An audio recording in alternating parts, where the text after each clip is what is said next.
Hello student, welcome to my YouTube channel secure future coaching classes. तो दोस्तों, आज से हमारा कंपटीशन लेवल का मैथ का बैच स्टार्ट होने जा रहा है। यहाँ आपको मैथ पढ़ाया नहीं सिखाया जाएगा। ये बैच खासकर उन छात्रों के लिए है जिन्होंने अभी अभी 12th पास किया और कंपटीशन में कदम रखा है। इस चैनल पर आपको जीएस की क्लासें भी मिलेंगी, तो आप लोग चैनल को सब्सक्राइब कर लें जिससे हमारी वीडियो की नोटिफिकेशन आप तक पहुँच जाए। तो दोस्तों, आज का हमारा टॉपिक है नंबर सिस्टम यानी संख्या पद्धति। तो आज हम नंबर सिस्टम के बारे में जानेंगे, संख्या पद्धति के बारे में कुछ बेसिक चीजें जानेंगे। नंबर सिस्टम संख्या पद्धति।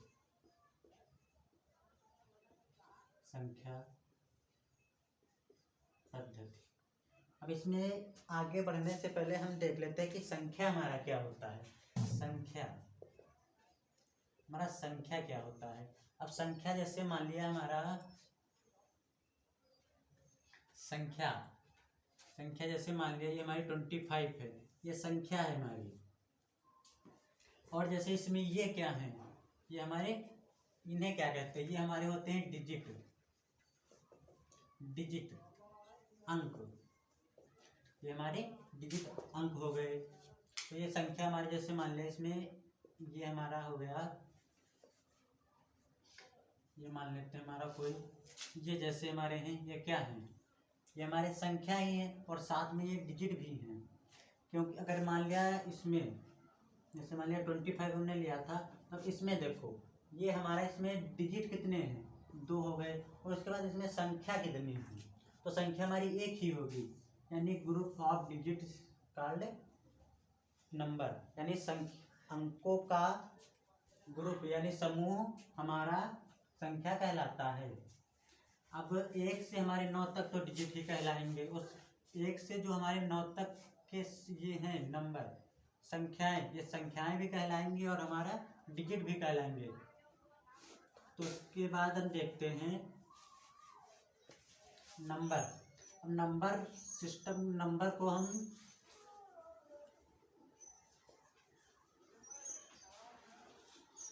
हम 2 भागों में विभाजित करते हैं। एक हमारा होता है रियल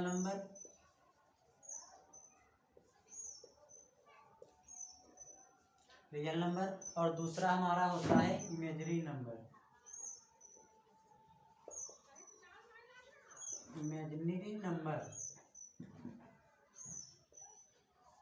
अब हमारा रियल नंबर क्या होता है। रियल नंबर हमारी वो संख्याएं होती हैं, यानी वास्तविक संख्याएं, हिंदी भी लिख देते हैं साथ में, वास्तविक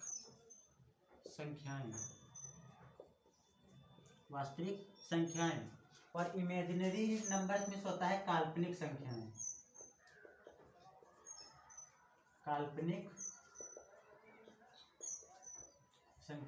अब रियल नंबर हमारी क्या होती हैं। रियल नंबर हमारी वो होती है जिन्हें संख्या रेखा पर प्रदर्शित किया जा सकता है। यानी हमारे कोई ये संख्या रेखा हो गई, मान लेते हैं यहाँ पर बीच में, मान लिया यहाँ ये हमारी कोई संख्या रेखा है, बता रहा है रियल नंबर वास्तविक संख्याएं हमारी वो होती जिन्हें संख्या रेखा पर प्रदर्शित किया। जैसे मान लिया यहाँ पर जी इधर जाओगे, दाहिनी तरफ जाओगे तो हमारी पॉजिटिव संख्याएं आएंगी, +3 +4। और 0 के बाईं ओर जाओगे तो निगेटिव संख्याएं हमारी जाएंगी।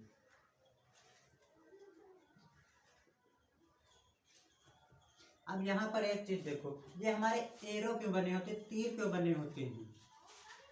तो तीर इसलिए बने होते हैं कि ये संख्या रेखा की कोई लिमिट यानी कोई सीमा नहीं है कि कहाँ तक जाएगी, इसीलिए ये हमारा एरो बना दिया जाता है कि ये इधर कहीं भी जा सकता है और इधर वाला भी कहीं भी जा सकता है, इसलिए ये हमारे एरो बना दिए जाते हैं। यानी रियल नंबर हमारे वो संख्याएं होती है जिन्हें संख्या रेखा पर प्रदर्शित किया जा सके, तो हमारी रियल नंबर होते हैं। उसके बाद काल्पनिक संख्याएं हमारी वो होती हैं, काल्पनिक संख्याएं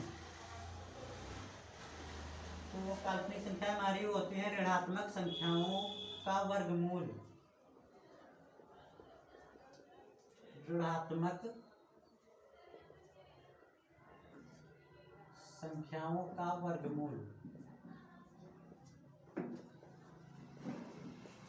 इमेजिनरी नंबर यानी काल्पनिक संख्या हमारी होती है, जैसे ऋणात्मक संख्याओं का वर्गमूल। ऋणात्मक संख्याएं मान लिया हमारा कोई, जैसे हो गया -7, इसका वर्गमूल रूट। और जैसे उसके बाद हमने मान लिया ये -29 यानी माइनस ऋणात्मक संख्याओं का वर्गमूल। तो ये हमारे काल्पनिक संख्याएं होती हैं। और काल्पनिक संख्याओं के बारे में हम किसी और वीडियो में बातचीत करेंगे। अब रियल नंबर के बारे में हम जानते हैं।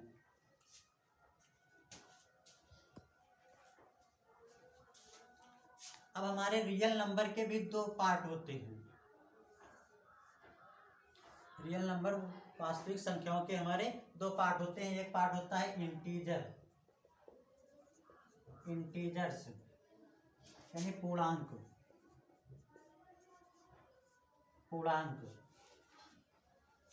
और दूसरा हमारा होता है डेसिमल यानी दशमलव।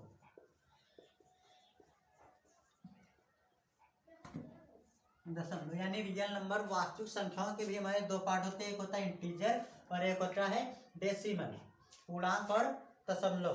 अब हमारे इंटीजर क्या होते हैं देखते हैं। हमारा पूर्णांक हमारे क्या होता है। पूर्णांक की परिभाषा यानी कि संख्याओं के धनात्मक रूप तथा ऋणात्मक रूप तथा जीरो के समूह को पूर्णांक कहते हैं। यानी संख्याओं के मान लिया तो धनात्मक रूप हो गया और ऋणात्मक रूप हो गया और जीरो, इन सभी के समूह को पूर्णांक कहा जाता है। यानी संख्याओं के धनात्मक ऋणात्मक रूप तथा जीरो के समूह को पूर्णांक कहा जाता है। इसे जेड से प्रदर्शित करते हैं। उदाहरण के लिए मान लेते हैं, जैसे -4 हो गया, -3 हो गया, -2, -1, 0, +1, +2 और +3, +4 etc। ये हमारे इंटीजर यानी पूर्णांक होते हैं।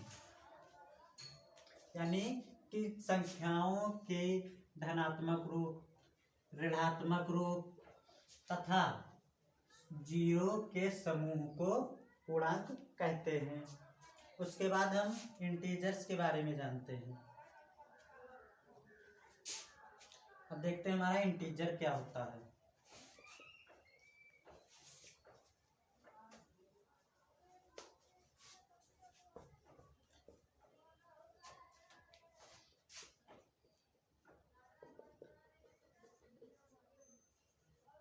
इंटीजर्स पूर्णांक।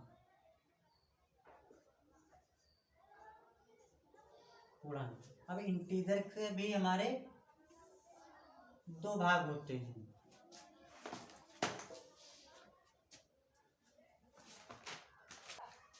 अब हमारे इंटीजर के भी हमारे दो भाग होते हैं। एक होता है निगेटिव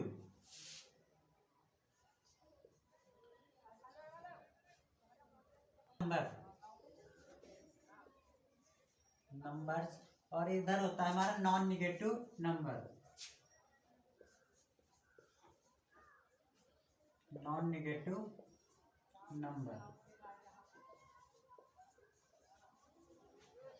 निगेटिव नंबर्स यानी ऋणात्मक संख्याएं।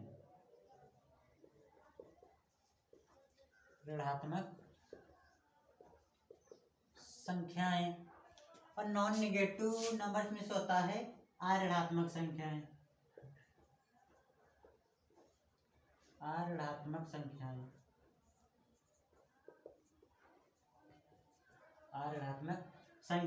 अब निगेटिव नंबर्स हमारे क्या होते हैं, यानी संख्या रेखा में जो जीरो से पहले हमारी संख्या, जीरो के बाईं ओर वो संख्याएं होती हैं, वो हमारी निगेटिव संख्याएं होती हैं। और निगेटिव संख्याएं कहाँ से तक जाते हैं, अनंत तक जाते हैं। जैसे मान लिया निगेटिव संख्याएं हमारी -इन्फिनिट से चलेंगी। मान लिया यहाँ -4, -3, -2 -1, ये हमारी नेगेटिव नंबर्स यानी ऋणात्मक संख्याएं हैं। उसके बाद नॉन नेगेटिव नंबर्स में क्या होगा, तो उसमें देखो यानी जितने ऋणात्मक को छोड़कर जितने सारे हों वो हमारे ऋणात्मक संख्याएं होंगी। जैसे मान लिया तो -1 के बाद पॉजिटिव सॉरी 0 आएगा, उसके बाद प्लस का 1, 2 3 4। अब जैसे ये हमारी हैं ये इधर जाएंगी इन्फिनिट तक, ठीक है। यानी जो हमारी ऋणात्मक नहीं होंगी वो हमारी ऋणात्मक संख्याएं होंगी, और जो ये हमारा ऋणात्मक संख्याएं जो होती हैं वही हमारी होल नंबर कहलाती हैं। जो ये हमारी संख्याएं होंगी वो क्या कहलाएंगे, होल नंबर।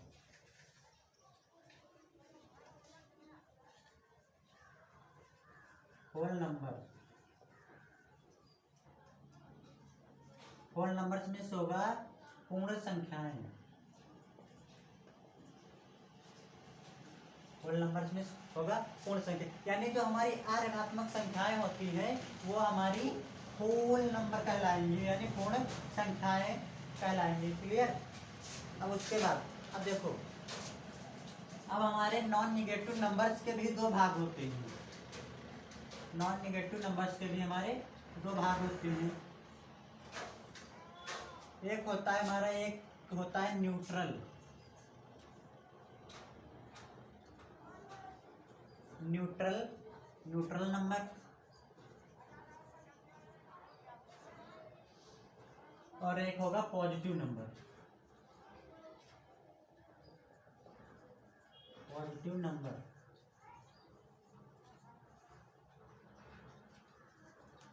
यानी धनात्मक संख्याएं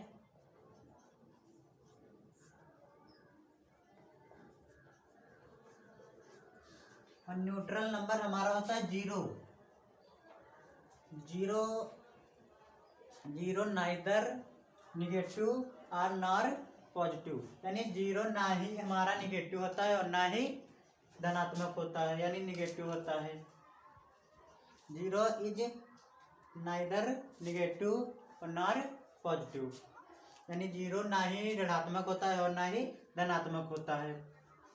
और उसके बाद जो पॉजिटिव संख्या हमारी बची, जैसे मान लें 1 हो गई, जैसे यहाँ 1 2 3 4, और जो ये हमारी इन्फिनिट तक जाएंगी, तो ये जो संख्याएं होती है हमारी, ये हमारी कहलाती हैं नेचुरल नंबर, यानी प्राकृतिक संख्याएं। नेचुरल नंबर्स,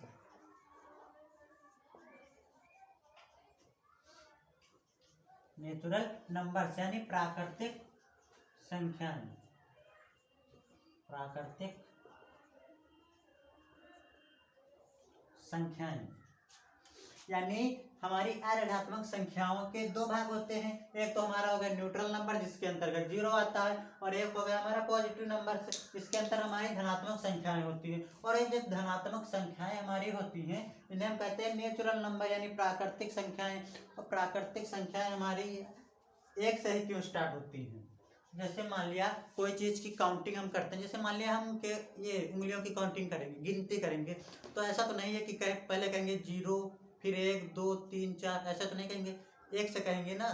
तो 1 2 3 4 और 5, तो यानी जो हमारी नेचुरल यानी खुद ब खुद निकल के आए वो हमारी नेचुरल नंबर्स कहलाते हैं, यानी प्राकृतिक संख्याएं कहलाते हैं। प्राकृतिक संख्याएं हमेशा एक से स्टार्ट होती, ना कि 0 से।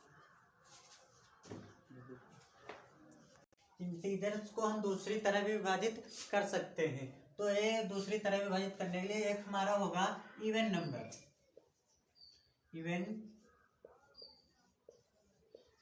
इवन नंबर्स यानी सम संख्याएं। सम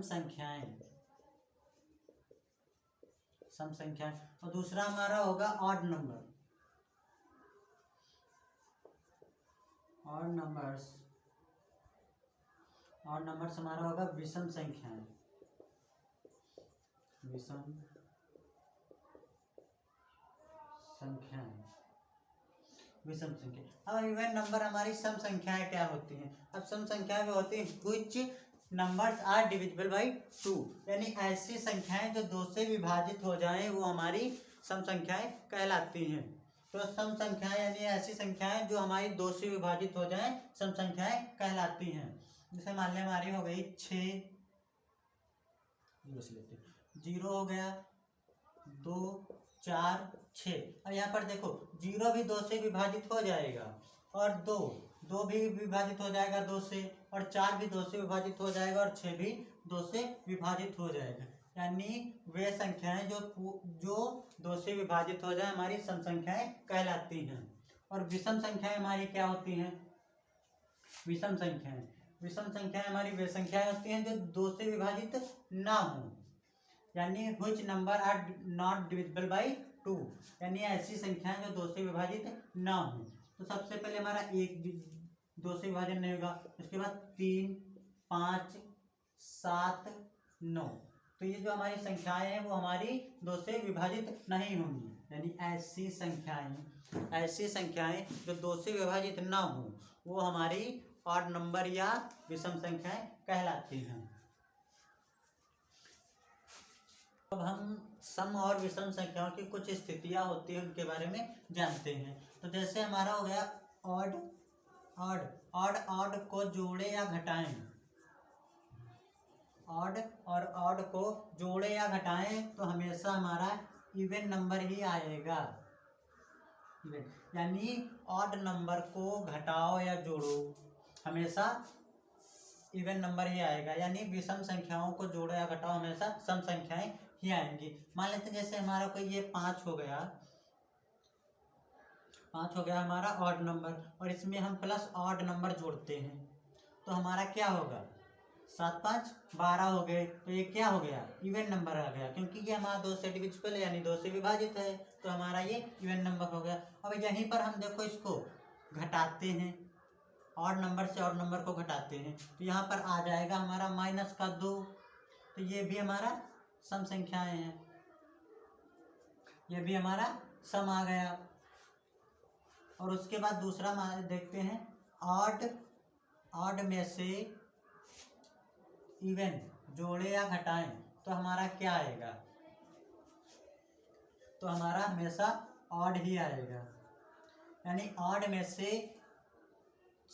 इवन घटाओ या जोड़ो हमेशा ऑड ही आएगा। तो जैसे मान लेते हैं हमारा कोई ऑर्डर ले लेते हैं, हमारा जैसे मान लिया 7 ले लिया, और उसके बाद इसमें हम इवन कोई नंबर जोड़ते हैं, ये हमारा ऑड हो गया, ये इवन हो गया, इसका क्या होगा? ये हमेशा ऑड ही आएगा। जो 11 है ये 2 से तो विभाजित है नहीं, तो इसलिए ये हमारा क्या होगा? ऑड। यानी ऑड नंबर को इवन नंबर से जोड़ो या घटाओ हमेशा ऑड ही आएगा। और उसके बाद यदि इवन में इवन जोड़े या घटाएं हमेशा हमारा इवन ही आएगा, यानी सम संख्याओं में सम संख्या जोड़े या घटाएं हमेशा सम संख्या ही आएगा। मान लीजिए जैसे हमारा 4 ये सम संख्या हो गई, और इसमें हम मान लिया कोई सम संख्या जोड़ते हैं तो हमेशा देखो ये जो है ये हमारा 2 से विभाजित है इसलिए ये इवन है, तो यानी इसमें इवन में इवन जोड़ो या घटाओ हमेशा इवन ही आता है। देखो ये हमारा हो गया विषम, ये हो गया विषम, और ये हो गया सम।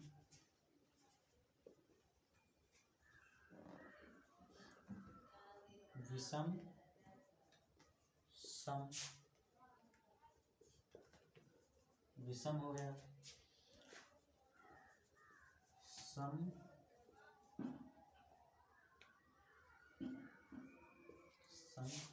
सम। यानी कि विषम संख्या में हम जो विषम संख्या में विषम संख्या जोड़े या घटाए हमेशा हमारी सम संख्या ही आती है। उसके बाद विषम संख्या में यदि हम सम संख्या जोड़े या घटाएं तो हमारा विषम ही आएगा, और सम में यदि हम सम जोड़े या घटाएं तो हमेशा सम ही आएगा। और इन सभी में एक चीज देखो कॉमन है हमारी, क्या कॉमन है कि यानी जो सेम चीजें दोनों में दी हो, सेम चीजें दोनों में दी हो तो वहां पर हमारा इवन ही आएगा, यानी सम ही आएगा। जैसे मान लीजिए यहाँ पर दोनों जगह ऑड था तो हमारा क्या आया, इवन ही आया। और जैसे यहाँ पर दोनों जगह हमारा इवन ही था तो यहाँ पर हमारा इवन ही आएगा। यानी जिसमें दोनों चीज एक ही में दी हो वहां पर हमारा इवन ही आएगा।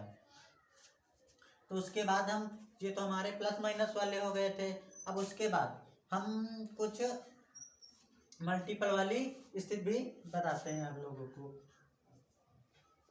जैसे ऑड और ऑड का गुणा करेंगे तो हमेशा हमारा ऑड ही आता है, यानी विषम इंटू विषम हमारा हमेशा विषम ही आएगा। और जैसे हम ऑड इंटू इवन, ऑड का गुणा इवन से करेंगे तो हमारा इवन ही आएगा, यानी विषम का यदि हम गुणा सम से कराएंगे तो हमारा सम ही आएगा, सम ही आएगा। उसके जैसे हम इवन और इवन का गुणा कराएं, इवन का गुणा इवन से कराएं तो भी हमारा इवन ही आएगा, यानी सम का गुणा यदि हम सम से कराएंगे तो हमारा सम ही आएगा। हमने बताया था रियल नंबर, रियल नंबर के हमने दो भाग बताए थे, एक हमने बताया था इंटीजर, एक बताया था डेसिमल। हमारे इंटीजर तो कंप्लीट हो गया, डेसिमल के बारे में जानते हैं। तो डेसिमल हमारे क्या होती है, डेसिमल डेसिमल डेसिमल नंबर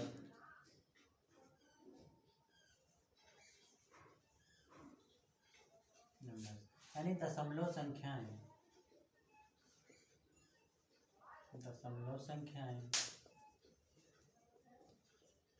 दशमलव संख्याएं यानी हमारी दशमलव संख्या क्या होती है। जैसे मान लिया हमारा कोई 2.325, ये हमारी दशमलव संख्या हो गई। जैसे मान लेते हैं ये हमारा कोई हो गया, ये हमारी कौन सी दशमलव संख्याएं हैं। और दशमलव संख्याएं हमारी दो प्रकार की होती हैं, दशमलव संख्याएं हमारी दो टाइप्स की होती हैं।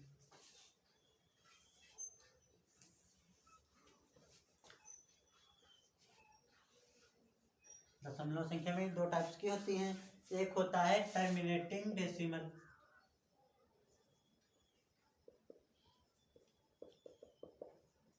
टर्मिनेटिंग डेसिमल,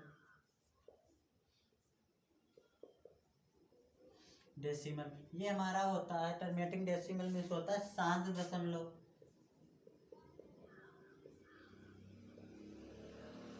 शांत दशमलव। टर्मिनेटिंग यानी दशमलव के हमारे दो भाग होते हैं, एक होता है टर्मिनेटिंग डेसिमल शांत दशमलव और एक होता है नॉन टर्मिनेटिंग डेसिमल।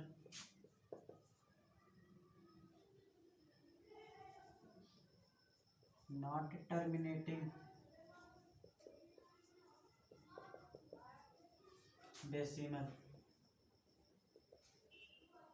डेसिमल यानी नॉन टर्मिनेटिंग डेसिमल यानी जो टर्मिनेट ना हो, यानी शांत ना हो, तो क्या है, अशांत,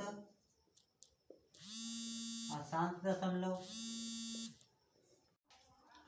डेसिमल नंबर, डेसिमल के दो भाग होते हैं, टर्मिनेटिंग डेसिमल और non terminating decimal. Terminating decimal यानी जो शांत हो जाए और नॉन टर्मिनेटिंग जो शांत ना हो। अब हमारे टर्मिनेटिंग डेसिमल यानी शांत दशमलव क्या होते हैं, वे दशमलव होते हैं जो हमारे कुछ अंकों के बाद हमारे जाके शांत हो जाएं, यानी कुछ दशमलव के बाद कुछ अंकों के बाद वो शांत हो जाएं। और नॉन टर्मिनेटिंग डेसिमल क्या होते हैं हमारे, जो शांत नहीं होते हैं, दशमलव के बाद कहीं भी शांत नहीं होते हैं।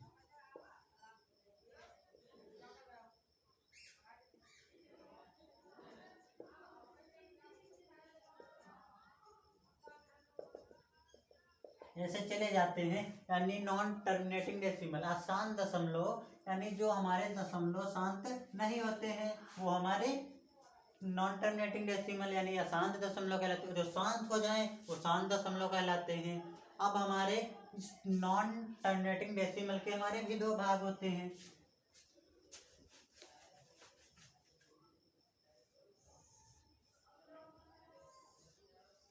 नॉन टर्मिनेटिंग डेसिमल के भी हमारे दो भाग होते हैं। एक होता है repeating decimal,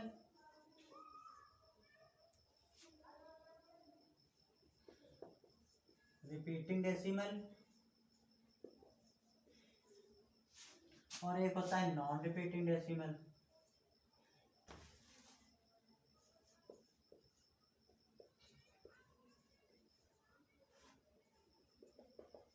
non repeating decimal, repeating decimal यानी जो रिपीट हो बार बार।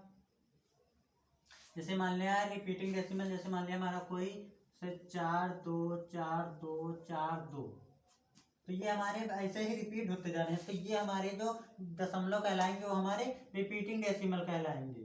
तो बार बार हमारे वही चीज आए, दशमलव के बाद बार बार वही चीज आए, तो हमारे वो रिपीटिंग डेसिमल होते हैं। तो दूसरा कोई हमारा हो गया 3 8 7 3 8 7 3 8 7, तो इस तरह चले जाए तो ये हमारे रिपीटिंग डेसिमल भी होते हैं। और नॉन रिपीटिंग डेसिमल यानी जो रिपीट ना हो, जो रिपीट ना हो।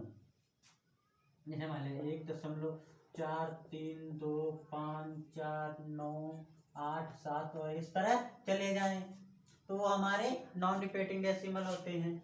यानी जो रिपीट ना हो लेकिन इनका कोई मतलब शांत नहीं होगी, क्योंकि ये अशांत दशमलव के भाग हैं, तो ये शांत नहीं होंगे, ये चलते ही जाएंगे लेकिन रिपीट नहीं होगा। और ये जो होगा वो हमारे रिपीट होगा।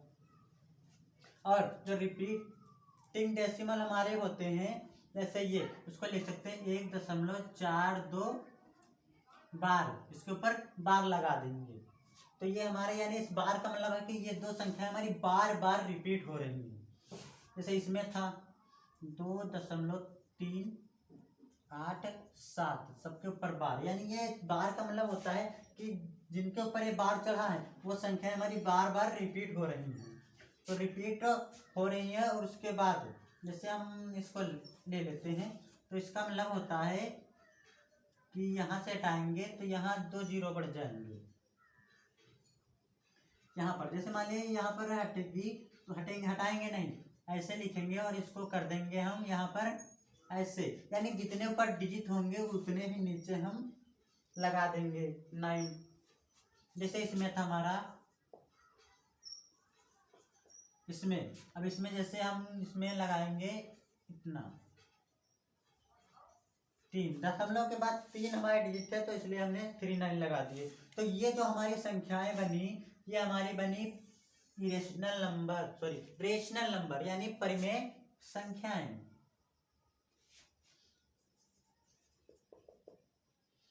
रेशनल नंबर्स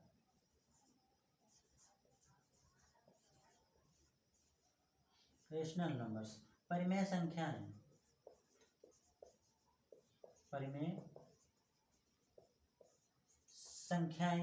यानी जो हमारी संख्या रिपीट हो, जो दशमलव हमारे रिपीट हो, तो वो हमारे रेशनल नंबर कहलाते हैं। और रेशनल नंबर हमारे होते कैसे हैं, यानी रेशनल नंबर हमारे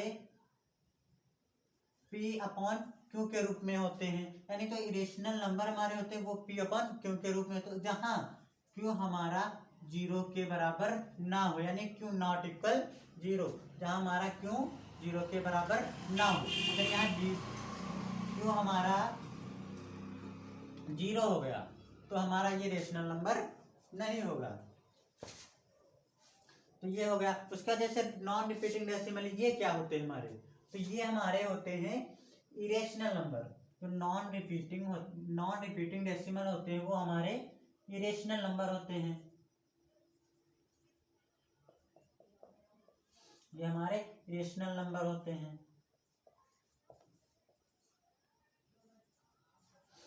यानी अपरिमेय संख्या होते हैं।